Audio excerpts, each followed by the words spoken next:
when a conflict is as deeply entrenched as Russia-Ukraine.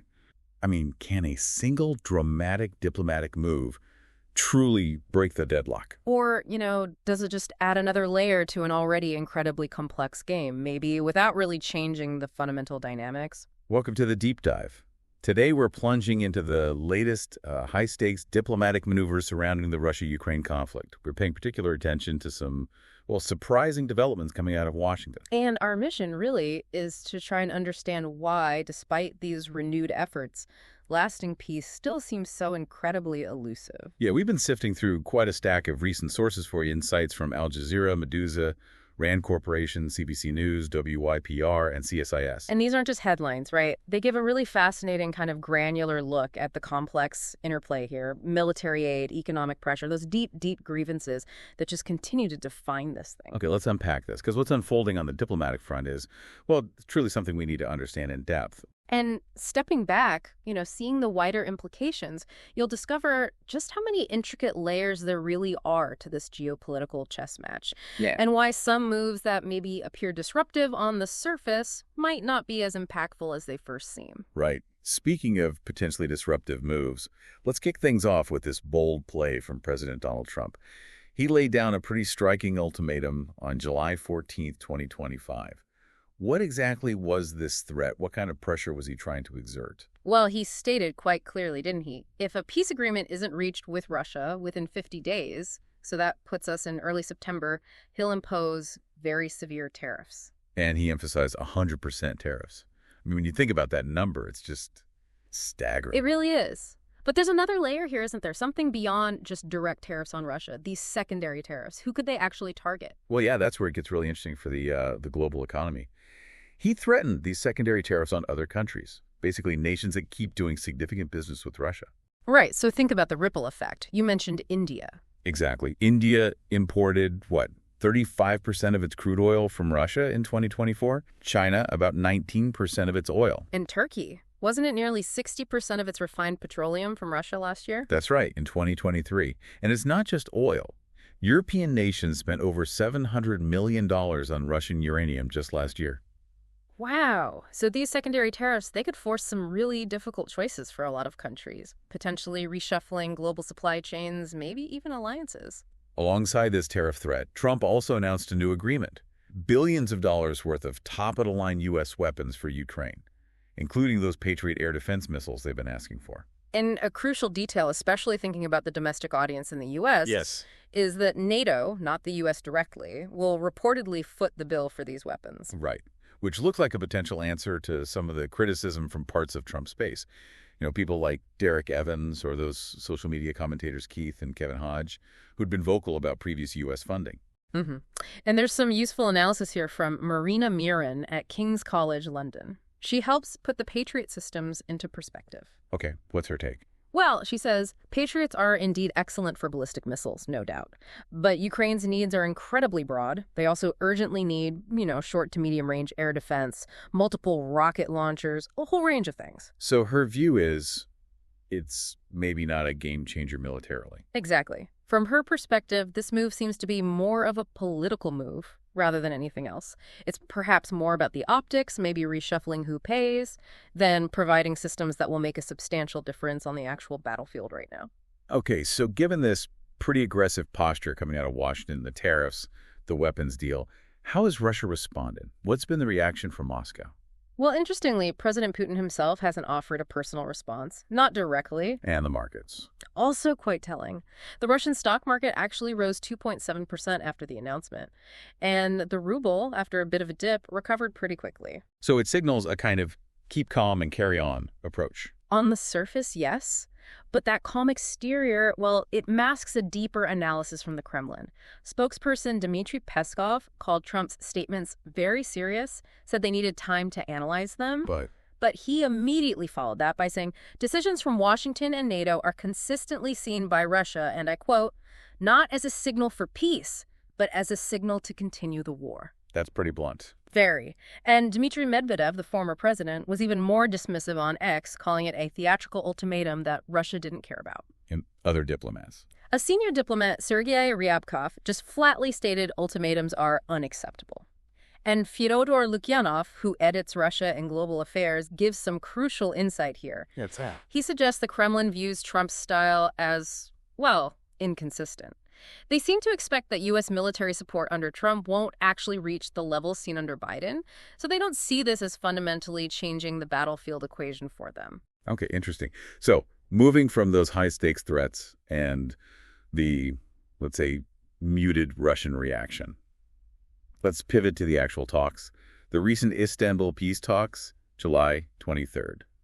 Very brief, weren't they? Incredibly brief. Less than an hour, apparently just 40 minutes. This was the third round of these talks. And what can we really glean from such a short meeting? Not much progress, I'd guess. Well, the most striking comment came from the Russian chief delegate, Vladimir Medinsky. He said the positions were quite far apart, maybe even diametrically opposed. So that really highlights the deep chasm that still exists. Despite all the diplomatic effort, on the core issues, very little movement. Indeed.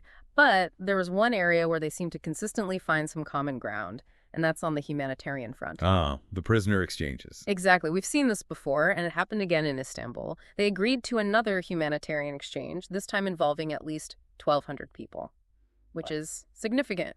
And Russia also offered to repatriate the bodies of another 3,000 fallen Ukrainian soldiers. Somber, yes, but it does represent a concrete area of, well, cooperation. And this also touches on that incredibly sensitive issue of Ukrainian children.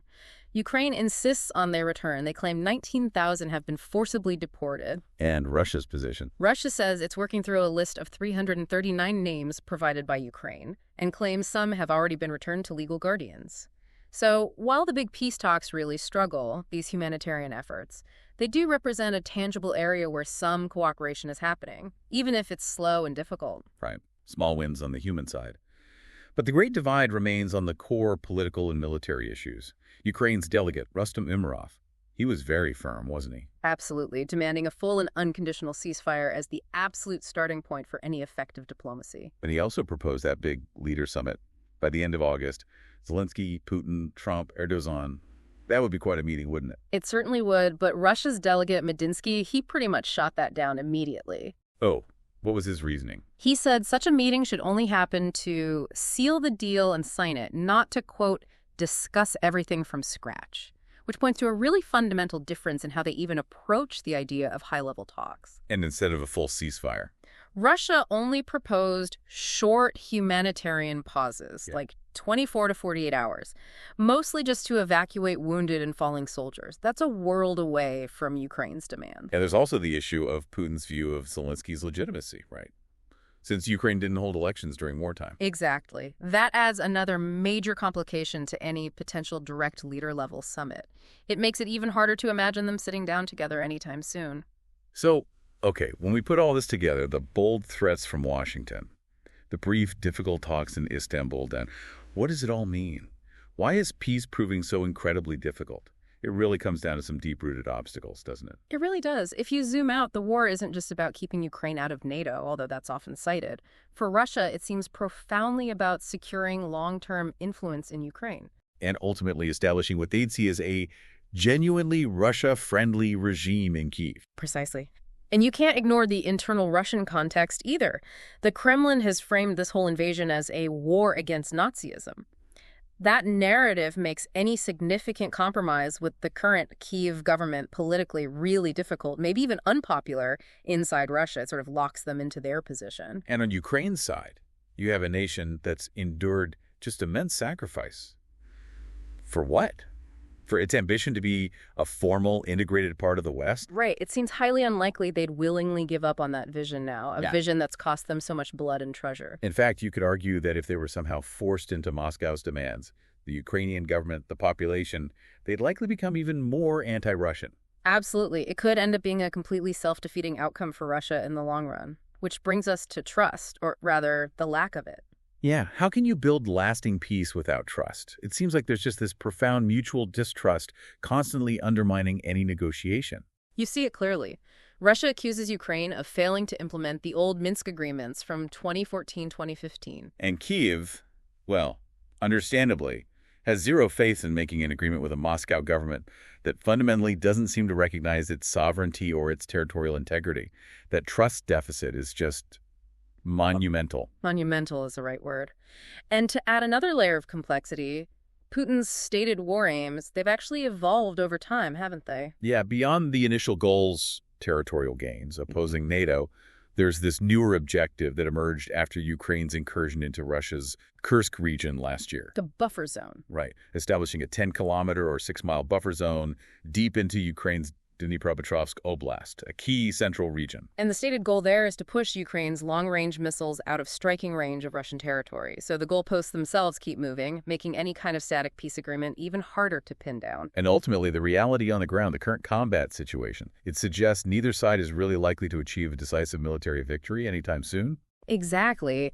This deadlock on the battlefield, it just further complicates any path to a negotiated settlement.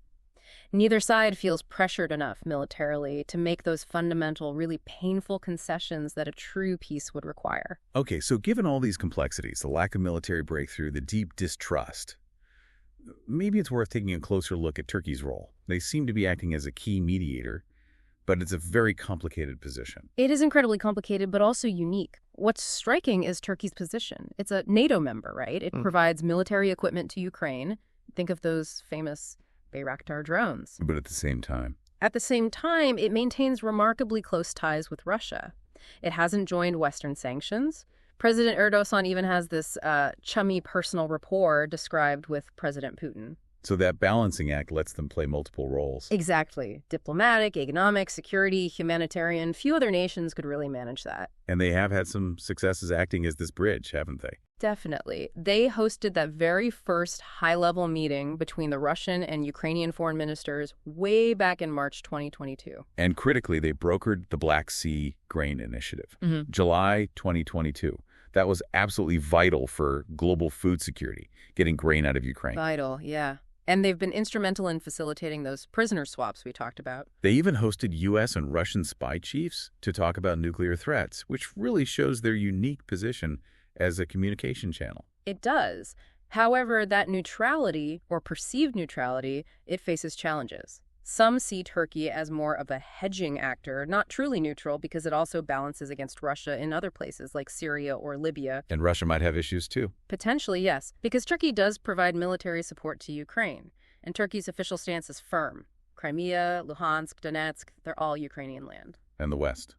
Are they fully on board with Turkey's role? Cautious, perhaps. There are still uncertainties about Turkey's long-term place within the broader Western security structure. That caution can limit how effectively Turkey can mediate sometimes. So this brings us to an interesting question for the future, especially if you consider, say, a potential Trump administration, given his direct involvement in these recent statements. How could a future U.S. administration leverage Turkey's unique, albeit complicated, position? Well, the sources suggest a few strategic avenues. One is definitely leveraging that personal relationship Trump seems to have with Erdogan. That could potentially open doors for a leader-level diplomacy with Putin, maybe more effectively than other channels. What else? Aligning regional interests. Think about Syria, especially with the recent rebel takeover there. Diverting Russia's attention and resources could be a factor. Energy projects, too. Yes. Collaborating on energy projects is key. Reducing Turkey's dependence on Russian oil and gas would certainly strengthen its diplomatic hand. But ultimately, for Turkey's mediation to be even more effective, there probably needs to be greater clarity about its long-term role within that Western security architecture. That would provide a more stable foundation for its efforts. Okay. So as we try to synthesize all this, it's just abundantly clear, isn't it? Despite really significant external pressure, especially from the U.S., with these bold tariff threats and aid pledges and these ongoing diplomatic efforts like the Istanbul talks, a true breakthrough just remains incredibly elusive. Yeah, the core obstacles, as we've really dug into here, they just stem from fundamentally incompatible objectives and this deep, pervasive lack of trust between the two sides. It's almost like you said, two trains on parallel tracks, each heading in a completely different direction, utterly convinced their path is the only right one. Ukraine determined to integrate with the West, Russia determined to control its neighborhood and dictate the direction of those nearby trains. Exactly. And a genuine compromise in that scenario, well, it remains incredibly difficult. It almost suggests that without some fundamental reevaluation of core national identities, which is, let's be honest, a virtually impossible ask in wartime, The conflict seems destined for continued stalemate rather than any clear diplomatic resolution soon. So it leaves us with this question, doesn't it? Given these deep, unyielding divides, what truly could shift the fundamental trajectory of this conflict? Does history even suggest a clear path forward when national visions are so diametrically opposed? Or are we just, waiting for a new, unexpected chapter to be written, perhaps by force, perhaps by some unforeseen change? It's a question that continues to hang heavy, not just over the region, but really over the entire global landscape.